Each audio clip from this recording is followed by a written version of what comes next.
Ukrainians are continuing to fight for their country's survival. Here's a look at the latest developments from overseas. Russia has intensified its war across Ukraine. Attacks on apartment buildings killed several people in Kyiv.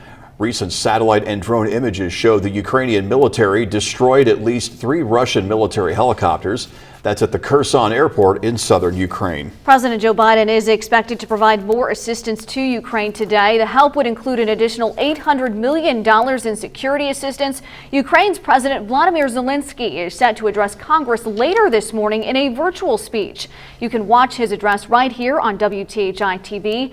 CBS special coverage gets underway at 9 o'clock Eastern. Ukrainian Americans are watching what is unfolding in their homeland. For an Indiana couple, the news has consumed their lives. Yana Weinstein and Igor Kaleni tell me for them, it's a war also waging in their minds. Their story is new for you this morning. Buildings bombed, bodies bloodied, an entire country brutalized. The images are difficult for anyone to look at, but for Yana Weinstein and Igor Kaleni, staying connected to the war in Ukraine has consumed them. It's not easy when the city where you're born is under threat. Yana and Igor immigrated to the United States with their families as young adults. The couple met and married in the United States. Yana is a senior instructor in the School of Music at Indiana State University. They say Ukraine was still a very new country when they left, still carrying the baggage of the former Soviet Union. They each immersed themselves in American culture and politics when they arrived here. But now, they say they've never felt more Ukrainian. I am very much emotionally involved. It affects my life. I wake up, my first thing, when I wake up, I look at my phone, look at the news. At least for the first week. It kind of affected everything. I couldn't even work. Igor was born in Kyiv, Ukraine's capital city. Here he is on the street where he grew up, now the target of Russian President Vladimir Putin. The couple says Putin has long been perfecting his propaganda machine to justify this invasion. They warn this is bigger than Ukraine and fear what happens next. Yes, this is a remote country to a lot of people in this hemisphere.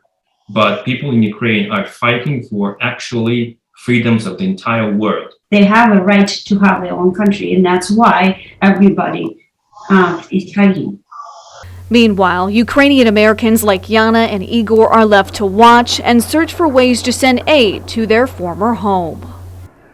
Yana and Igor say the similarities between what is happening now in Ukraine and what happened 80 years ago in Poland during World War II are striking. And others are seeing them as well. Russian President Vladimir Putin has said the reason for invading Ukraine is denazification. It's a claim that doesn't make much sense considering Ukraine is home to a large Jewish population and President Vladimir Zelensky is himself Jewish, losing family to the Nazis in the Holocaust. I spoke with Troy Fears with the Candles Holocaust Museum and Education Center in Terre Haute about the war in Ukraine. He says Putin is using propaganda and misinformation, much like Adolf Hitler did in the 1930s and 40s. The things that I see and that I read right now are very similar to what happened in World War II and what the Nazi regime was trying to do. And one man being Hitler trying to take over. And that's what you're kind of seeing that today, and that's very, very scary.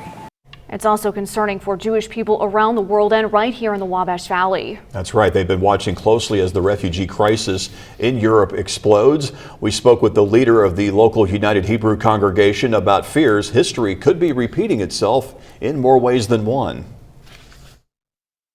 I'm afraid that Putin's going to say, oh, I'm going to do some nuclear war. Because he's a madman. More from the United Hebrew congregation in the Candles Holocaust Museum is coming up in our next half hour of News 10 this morning. And of course, comprehensive coverage on the latest on the ground in Ukraine continues at 7 Eastern on CBS Mornings.